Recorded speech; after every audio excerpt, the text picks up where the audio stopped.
आत्महत्या करी इनकी गलत नीतियों की वजह से। ये भी आंखें खोली तो पता चला। उसके बाद और पढ़ाई लिखाई करी और लोगों से बात करी तो पता चला यूपी में 40% 5 साल से कम उम्र के बच्चे कुपोषण के शिकार हैं। बुलडोजर की सरकार अच्छी थी, ये तो हमारे बच्चों को ही भूखा मार रहे हैं। बच्चों के खिलाफ यौन शोषण के मामले यूपी में नंबर 1 पहुंच चुके हैं। हमारी बहन बेटियों के खिलाफ अत्याचार होने के केसेस पूरे देश में यूपी नंबर 1 पर पहुंच चुका है। हत्या के मामले में यूपी नंबर 1 पर है पूरे देश में।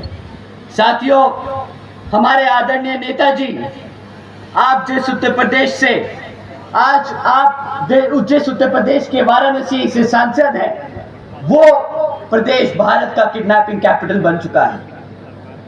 तो ठीक है, आज के बाद से हम प्रदेश को बुलडोजर की सरकार नहीं बोलेंगे।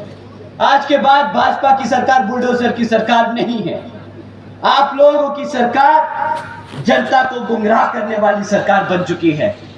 जो सरकार अपने बच्चों को भूखा रखे, जो सरकार अपनी बहन बेटियों पर अत्याचार होने दे, जो सरकार अपने युवाओं को बेरोजगार रखे, जो सरकार अपनी आवाम को राशन के नाम पर गुलाम बनाकर रखे, वो सरकार अब बदलनी है साथियों, वो सरकार अब बदलनी है। क्या सरकार क्या बदलनी है? जो सरकार वो सरकार साथियों, बुरा मत मानना, मैं नी बोल नहीं सकता। बीएसपी की क्या पहचान? बीएसपी की क्या पहचान?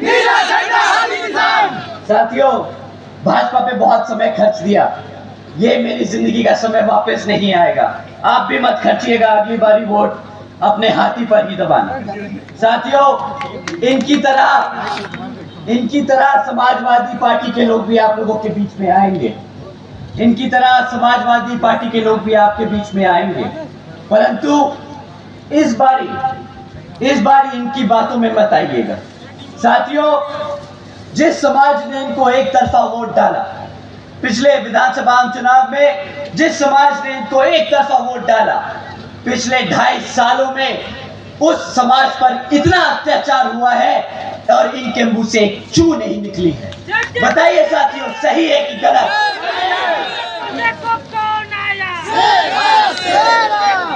साथियों, जिस समाज ने इसके लिए वोट किया, उनके लिए इनके मुंह से एक चू नहीं निकला, परंतु जब रिजर्वेशन एंड प्रमोशन का बिल राज्यसभा में प्रस्तुत किया गया पास करने के लिए, तब ये लोग सबसे पहले खड़े हो गए उस बिल को फाड़ने के लिए, उसके खिलाफ विरोध करने के लिए। साथियों, ये लोग आपके समाज के खिलाफ हैं। ये खाली बहुजन समाज नहीं, अति पिछड़े समाज के खिलाफ है। साथियों, इनसे बड़ा देशद्रोही गद्दार कोई नहीं। साथियों, इन्हीं की तरह हाथ वाले लोग भी आएंगे।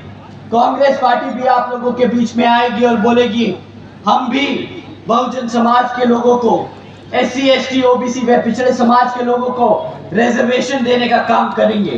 परंतु साथियों, इनसे बस एक सवाल करिएगा कि पिछले 60 साल से आप केंद्र की सरकार में आसीन थे, तब कहां गया ये SC ST का बिल? तब कहां गया आरक्षण हमारे समाज के लिए? तब आप तो हमारे बाबा साहब को भी भारत रत्न देने से कतरा रहे थे। तो अब जब आपकी पूरी राजनीतिक अस्तित्व खतरे में आ चुका है, तो अब आपको बहुजन समाज की याद आ रही है। साथियों, इस बार इनका हाथ का जो झंडा है ना, वो लपेट के इनके हाथ में थमा कर वापस भेज देना।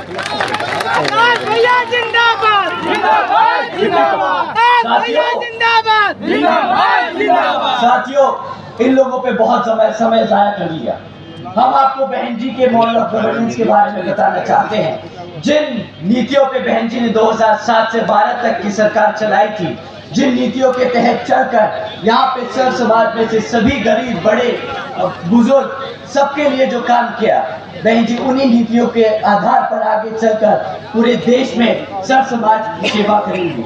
साथियों, आप जानते होंगे कि बहन जी ने महामाया गरीब बालिका आशीर्वाद योजना चलाई थी।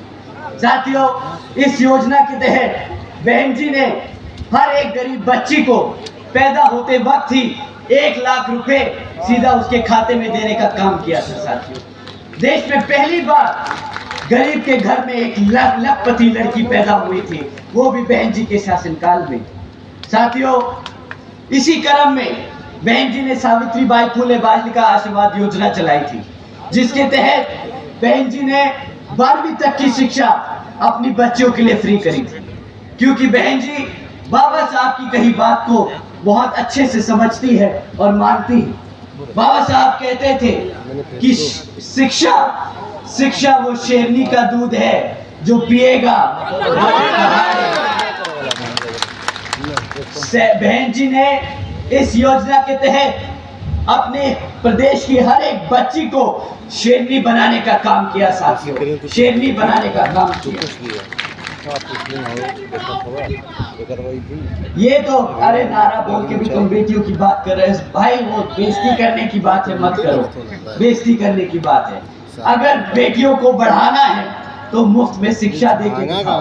अगर बेटियों को पढ़ाना है, बढ़ाना है तो उनको IAS ऑफिसर, IPS ऑफिसर बनाओ, उनको आरक्षण अलग से दो, उनके लिए सुविधा दो। कितनी बात करती है ये सरकार अपनी बहन बेटियों की, कितनी बात करती है। कांग्रेस की सरकार चल रही है और राज्यों में कितने रेप के केस सामने आते हैं हर रोज, कितने केस आते हैं बलात्कार के सामने रोज। भाजपा की सरकार चल रही है, कितने रेप के केस पकड़े गए। कहीं पे भी नहीं बेटी को बचाया जा रहा, कहीं पे भी बेटी को नहीं बचाया जा रहा। साथियों, एक बहन जी ही है जो अपनी बेटियों का दर्द समझ सकती है। साथियों, समय आ गया है वापस उनको प्रधानमंत्री बनाने का। साथियों, बहन जी ने महामाया आवास योजना के तहत हमारे सभी SC, ST, OBC आदिवासी समाज के लोगों के लिए अपना खुद का घर देने का काम किया। साथियों, जानते हैं 3.5 लाख परिवारों को अपना खुद का घर मिला इस योजना के तहत।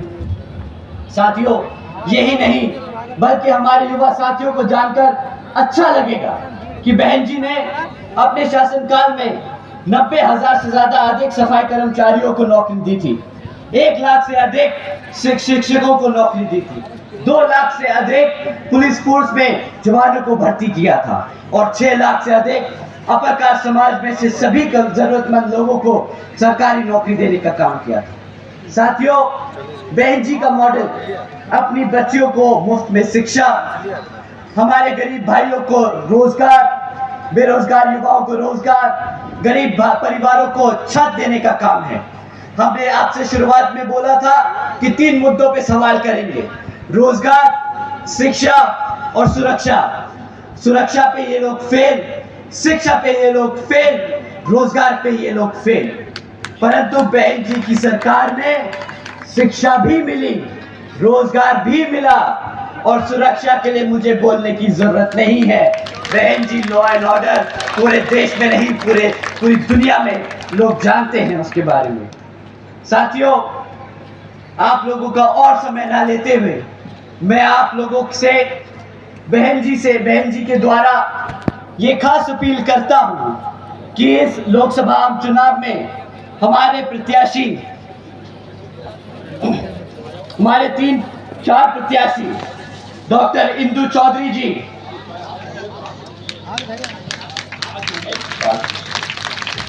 श्री बालकृष्ण चौधरी जी, चौहान जी, श्री